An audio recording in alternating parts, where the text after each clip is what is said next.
Reza Gladys mengaku disebut dokter penipu oleh Nikita Mirzani. Tapi benar nggak sih itu menyangkut kredibilitas dirinya pribadi sebagai dokter?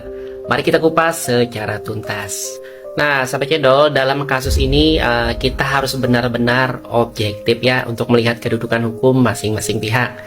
Pertama, jaksa penuntut umum menyusun dakwaan. Artinya apapun narasi jaksa memang untuk menuntut Nikita Mirzani. Kemudian kedua, saksi korban yaitu Dr. Reza Gladys tentu hadir untuk mendukung laporannya sendiri.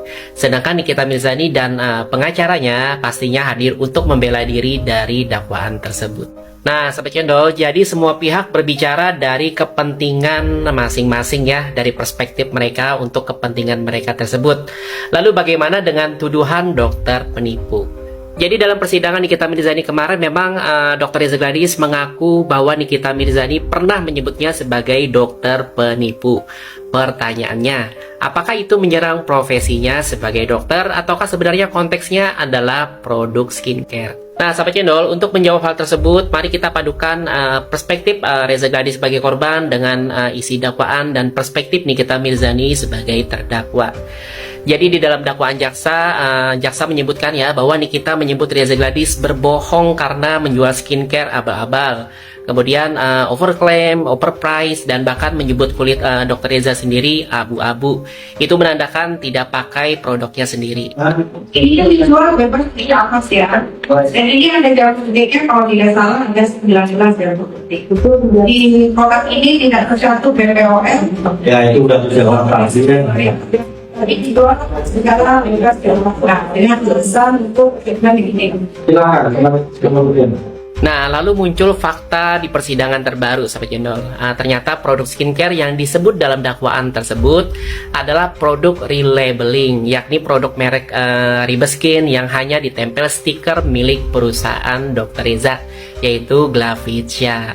Jadi pengacara kita juga menyebut bahwa produk itu diduga tidak memiliki izin edar dari BPOM.